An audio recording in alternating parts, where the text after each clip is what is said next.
A reading from the Holy Gospel according to Luke. The shepherds went in haste to Bethlehem and found Mary and Joseph and the infant lying in the manger. When they saw this, they made known the message that had been told to them about the child. All who heard it were amazed by what had been told them by the shepherds. And Mary kept all these things, reflecting on them in her heart. The Gospel of the Lord. Praise be to you, Lord Jesus Christ. Every year at the end of the year, the New York Times runs a series of articles on notable people who have died during the previous 12 months. A few years ago, one of the most notable was a woman most people have never heard of. But her story, I think, gives particular meaning to this first day or this new year. Her name was Martha Mason from Lattimore, North Carolina. She was born in 1937, and when she was just 11 years old, she and her 13-year-old brother were stricken with polio. Her brother died in a matter of days, but Martha lived. Within a few months, however, she became a helpless cripple. The disease left her a quadriplegic. After spending a year in the hospital, she was sent home in an iron lung, a massive machine that, perhaps you recall, resembles a coffin, but which was equipped with pumps that made her lungs work. The doctors told her mother to keep the girl comfortable and happy. She would probably be dead by the end of the year. But confounding every expectation, Martha lived. She lived not just that year, but the next and the next and the next.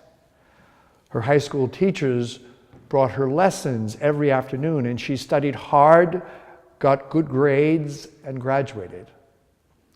And after she graduated, her parents moved with her to a nearby junior college, and then to Wake Forest University, where she attended classes by use or means of the intercom. Martha had always dreamed of being a writer. And when she could, because she was always in this iron lung, she would dictate feature stories to her mother, who would type them up for publication in the local paper. So against all odds, Martha lived an astonishingly productive life. She gave dinner parties at her parents' home with the iron lung pulled up to the table. She read books with an electronic page turner and watched videotapes. In the 1990s, she was able, through computers, to use a phone, turn on the lights, and finally to write. She poured her life story into a memoir called Breath, Living in the Rhythm of an Iron Lung. Around this time, her mother became sick after a series of strokes, and Martha managed to care for her mother, never forgetting how much her mother had cared for her. By the time she died, Martha Mason ended up spending 61 years in an iron lung. Yet she considered her life to be one of great joy. She once wrote, "I live in a stable of nightmares, but hope keeps them in harness."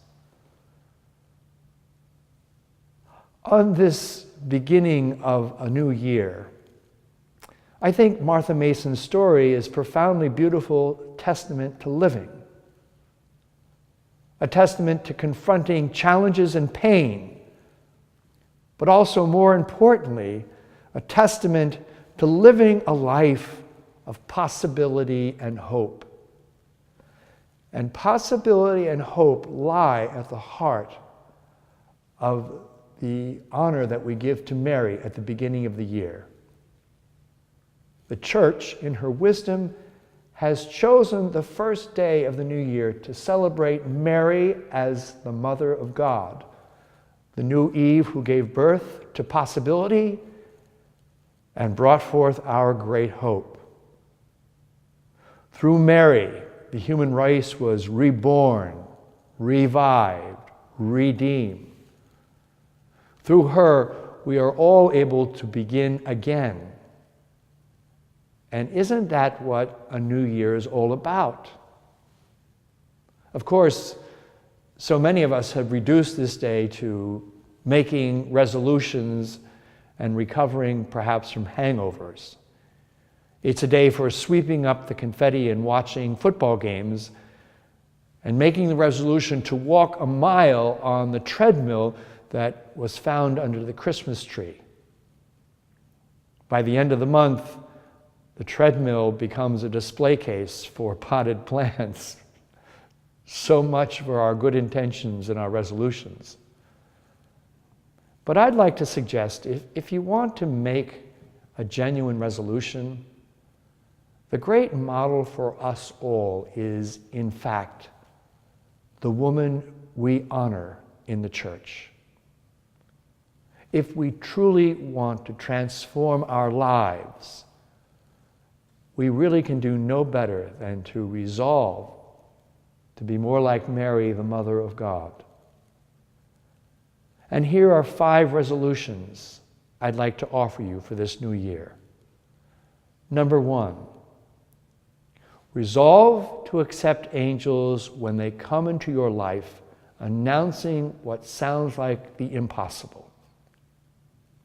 Secondly, when the impossible is announced, resolve to remember that nothing is impossible with God.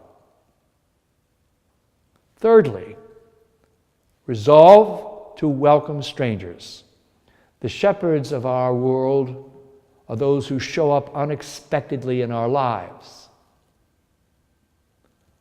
Fourthly, resolve to live in wonder and humility and trust.